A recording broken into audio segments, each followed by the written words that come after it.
Hello everyone, good morning, good afternoon, good evening, and good night, wherever you're in the world. Welcome to my daily Instagram Live / YouTube, depending on which platform you're watching this on. We are studying the book of Deuteronomy, and we're currently on chapter 27. We're almost on chapter 28, and I know a lot of people are looking very forward to that. But for now, let's do a little recap of chapter 26 so that we could all be on the same page. Chapter 26, a little bit more rules, but more of, actually, I want to say rules, I would say more etiquette. So it was talking about how when you enter the land, this is what you are to do. You're to get the first fruits of the soil, because remember that this is the land that flows with milk and honey, and it was promised that the soil was going to be so good that it was going to be able to produce abundantly. And as a thank you, to show God your gratitude, it was commanded that you would bring your first fruits, which are the first fruits, and just like it sounds, that produce from the soil, and to bring it as an offering. So in kind of like a ceremony where you bring to the altar, that it was going to be a sign that they worship God, and it was their temple at the time. So there was that, and also to not forget about the Levites, because remember, the Levites are doing the Lord's work, and they were his representatives or workers in general. So they are to get some of the offering too. So to be obedient, it was expected that you set aside these things to eventually offer when the time was right. And then in general, a reminder to follow the Lord's commands. That was basically chapter 26. So now chapter 27, we're moving on along, and Moses speaks to the children of Israel, and he's giving them basically one last reminder or one last pep talk before they cross over into the Jordan. If you've been tuning into this series and you've been a part of all of the chapters all the chapters that came before this, then you would know that Moses is not going to be crossing over the Jordan. He was banished, or not banished, but he was forbidden from entering the promised land because he did not follow all of God's laws and commandments to the exact extent that God had told him to. Now, I'm not saying that Moses was completely disobedient. Of course, Moses was very much, for the most part, obedient, but on something that God commanded him to do, he added to it. He added a little extra razzle-dazzle to it, and God did not ask him to do that. So the most important takeaway from that was that God commands us to not add nor subtract from his word. It's very important that regardless of what it is, what context we want to digest the word in, we don't add or subtract to make ourselves more comfortable or to make it work for us, because that is a selfish way of reading the word. The word is meant to be read in its exactness that it was written. So that's just an example that we have now moving forward to, since we are now digesting the word, we know not to do that, because if Moses wasn't able to make it into the promised land, that gives you an example of what would happen to us if we do the same. So, Moses is speaking to the Israelites, and he says, this is verse 1, Moses and the elders of Israel commanded the people, "Keep all these commandments that I give you today. When you have crossed the Jordan into the land the Lord your God is giving you, set up some large stones and coat them with plaster. Write on them all the words of the law when you have crossed over to enter the land the Lord your God is giving you, a land flowing with milk and honey, just as the Lord your God, your ancestors, has promised you." And when you have crossed the Jordan, set up these stones on Mount Ebal, as I command you today, and coat them with plaster. Build there an altar to the Lord your God, an altar of stones. Do not use any iron tool on them. Build the altar of the Lord your God with field stones, and offer burnt offerings on it to the Lord your God. Sacrifice fellowship offerings there, eating them and rejoicing in the presence of the Lord your God. And you shall write very clearly all the words of the law on these stones you have set up. So these are just tasks that they had to do to kind of get acquainted with their new land. Obviously, the law is going to be very important because the law is what's going to carry the people in their time there. That's going to determine their success in the promised land. The idea of obedience. So if the law is written there in these stones, there's no excuse. There's no, I didn't know, this wasn't reiterated to me. It's going to be written down for everybody to be able to see and to refer to whenever they needed to. Because remember, Moses won't be there with them. And then verse 9 says, Then Moses and the Levitical priests said to all Israel, Be silent, Israel, and listen. You have now become the people of the Lord your God. Obey the Lord your God and follow his commands and decrees that I give you today. On the same day Moses commanded the people, When you have crossed the Jordan, these tribes shall stand on Mount Gerizim to bless the people. So he's dividing the people up into tasks. Simeon, Levi, Judah, Issachar, Joseph, and Benjamin. And these tribes, so this is now another set of tribes, these tribes shall stand on Mount Ebal to pronounce curses. So one is pronouncing the blessings, and then the other is pronouncing the curses. Reuben, Gad, Asher, Zebulun, Dan, and Naphtali. The Levites shall recite to all the people of Israel in a loud voice. And here are the following curses that were going to be as a warning so that everybody was on the same page of what not to do. So it says, curses anyone who makes an idol. Of course, we knew that that was going to be the first curse. That is the most detestable thing to the Lord that we can ever do. So no idols. The work of skilled hands and set it... Oh, wait, what? A detestable thing to the Lord, the work of skilled hands, and sets it up in secret. Then all the people shall say amen. So we're all on the same page. No idols. Cursed is anyone who dishonors their father or mother. This is one of the commandments. But also, if you break that commandment, you shall be cursed. Cursed is anyone who moves their neighbor's boundary stone. Remember from the previous chapter that kind of meant that you're stealing land of your property, or of your neighbor. Because the boundary stones are what determine how much land you have. So when you move it, you're saying that that's your land, and it's not. Cursed is anyone who leads the blind astray on the road. Cursed is anyone who withholds justice from the foreigner, the fatherless, or the widow. Remember how important community is to God and how important it is to give back to your community. So you are to look out for the less fortunate and for just people in need in general, and for the foreigner, because you once were foreigners in Egypt when you were living there under captivity. So to remember that and to give back. Cursed is anyone who sleeps with his father's wife, for he dishonors his father's bed. I think that's obvious. Cursed is anyone who has sexual relationships with relations with any animal. Forbidden.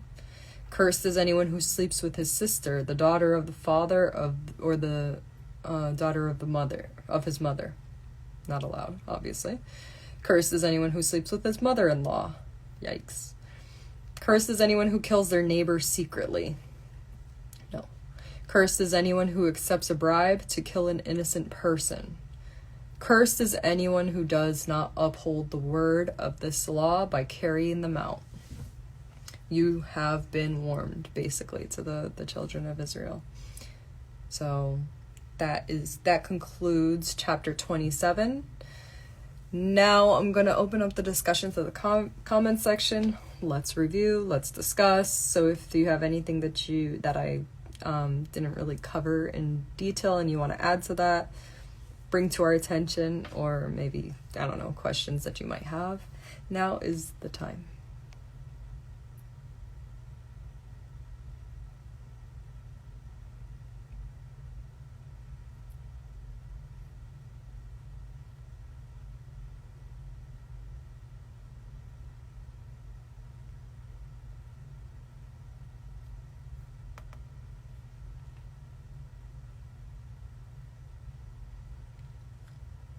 Hello.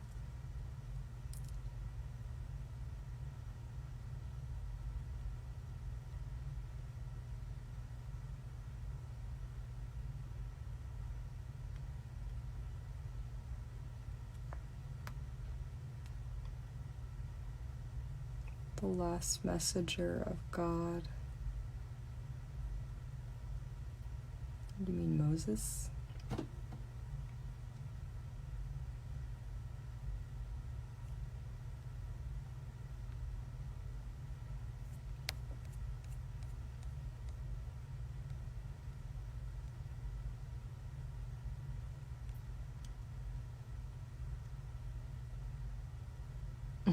What are your thoughts on the unsandaled? We covered that in chapter 26. I'm pretty sure you were in the comments section, so you know exactly what we're talking about. Okay, J. Rowe says, the law was given to reveal sin. Remember what Ramana taught us. The power to uphold it is an act of God's grace, giving us his Holy Spirit. The Spirit empowers us to walk in him. Galatians 5. I don't think necessarily only to reveal sin, because we knew, or God knew, that we were sinners. But I think my biggest takeaway from it is that these laws and these commands are more to reveal that we are powerless without God. We cannot do anything on our own or without surrendering to him, because we are so flawed and we are just, our nature is so sinful. So it humbles us, I believe. And as a human, I feel like all of us could use some humblings from time to time. It's very easy to forget that we are not as powerful as we think we are. We're not as disciplined as we think we are. We're not as all-knowing as we think that we are. So it keeps us on track to realize that we absolutely need God.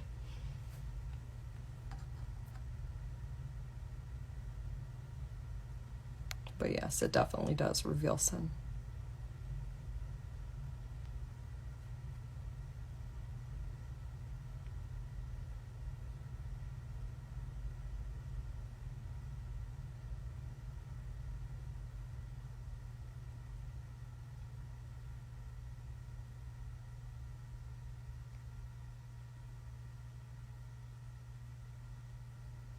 Yes, reading from the Bible, the book of Deuteronomy.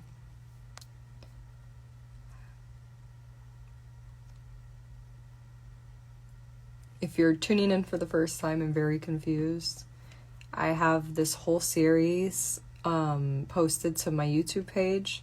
So if you want to catch up all the way from chapter 1, it's there.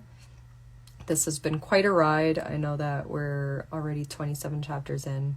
That might be a bit overwhelming for somebody that's just tuning in for the first time. But if there's something that I said that struck your attention, I invite you to continue to join us. I think that you'll get the gist of it and you'll catch up as we do review previous chapters throughout our lives.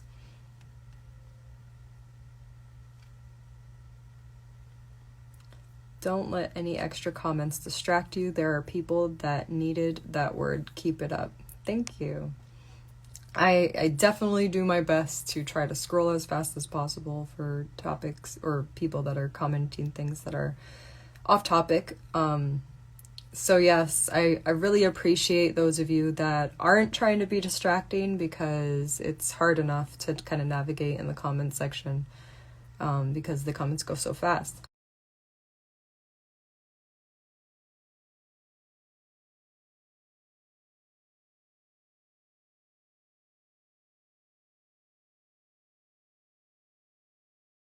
But to those of you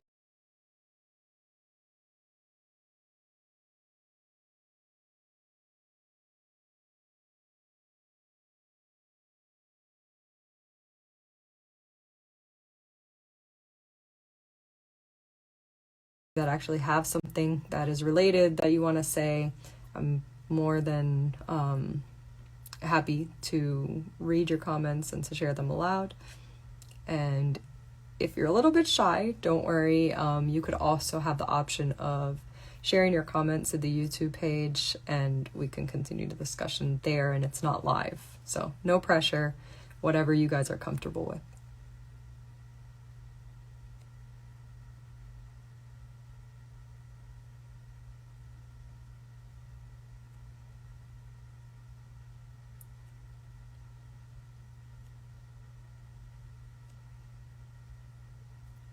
What about the Sabbath day where God declared it to rest from any labor? That's a great question. And I was actually wondering the same thing, because in those curses, a couple of the commandments were left out. Not just the Sabbath, but what about like coveting your neighbor's property, or this ad. I hate that the Bible app has ads. That irks me, but neither here nor there. Or what about no adultery and whatnot. So those weren't included in the curses, but that doesn't mean that that wasn't part of the 10 Commandments. I am assuming that the curses are a little bit more direct, I guess you could say. So there's a difference between the curses, or the things that you were cursed for, and the things that were considered sin. But still, those things are considered sin.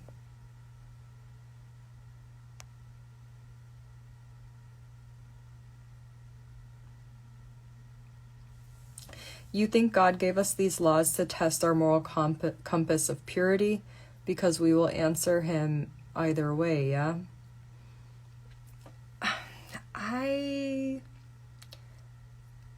I don't want to say that it's a test, and here's why.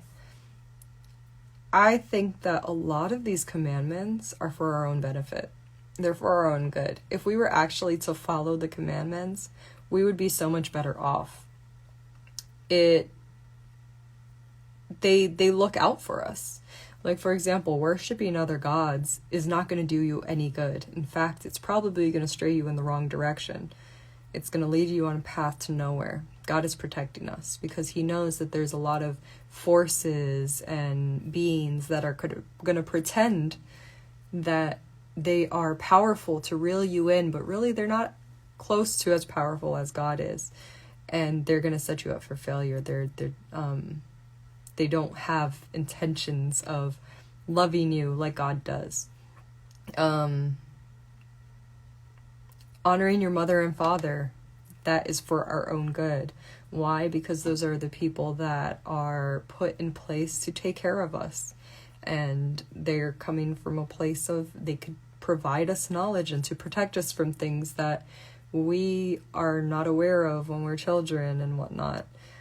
Really, you could apply that same kind of logic to all of the commandments and to all of these curses, etc. So, is it a test, or was it necessary for us to be able to be successful in the world, so that we don't get jaded and that we don't steer further away from our destiny? Is he preparing us for something? Is he preparing us for the type of discipline that's going to go into being able to make it into the kingdom of heaven? If we can't apply any kind of discipline here on earth, then we will not be prepared for what comes after. So, something to think about.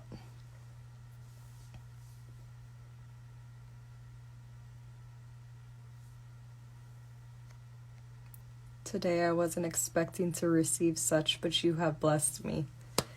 I'm so glad that you actually tuned in. I know it was unexpected to tune in to a random person's live and expect me to be talking about God. But what I will say is thank you.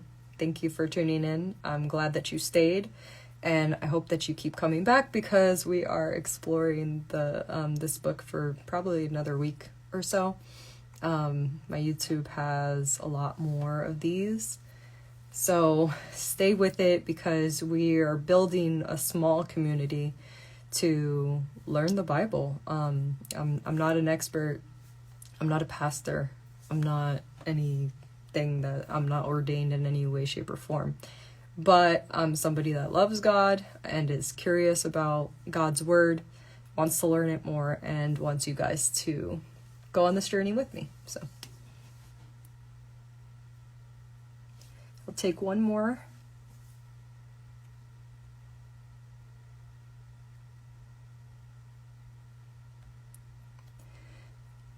Yet the law is not of faith, but the man who does them shall live by them.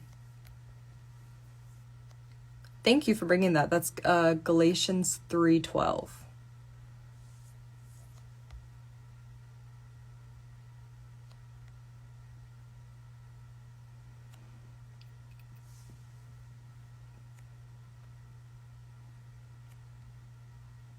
Those curses were a little too intense and harsh.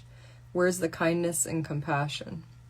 Another good question. And it's easy to only pay attention to the harsh verses and chapters, but there's so...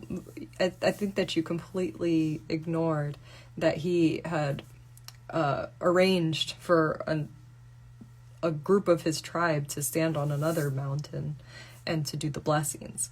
And the biggest blessing was the land that they were inheriting. They were inheriting a land with the most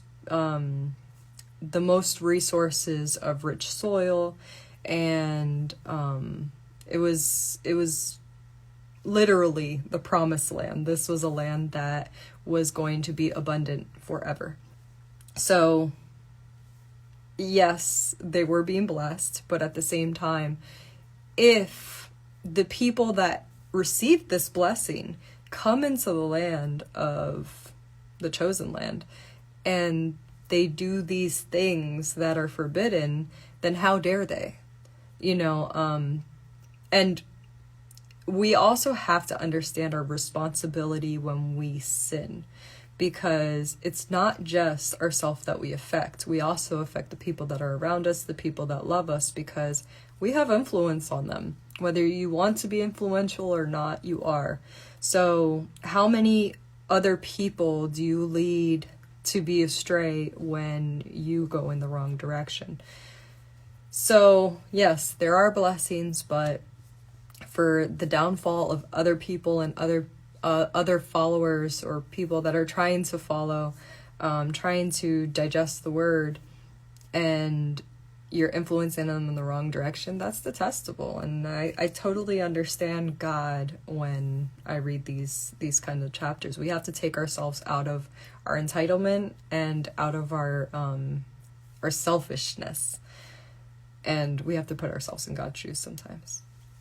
Okay, guys, I'm going to stop there. Thank you guys for tuning in. I know that this has been a really long series, probably the longest series that I've done so far, but I feel like it's well worth it. We're really actually getting to know God's intentions with us and his personality a lot in these chapters. Whether it's been hard to digest or easy to digest, it's been a ride regardless. So thank you guys for those that have been sticking it out and tuning in every day or as much as they can.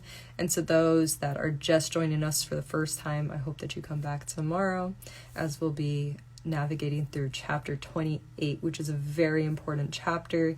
It gives us background on a lot of history. It explains a lot as far as why we're in situations that we are in today. So even if you don't believe in God, tune in for chapter 28, because I'm telling you, it's going to be something. Okay, guys. Ciao.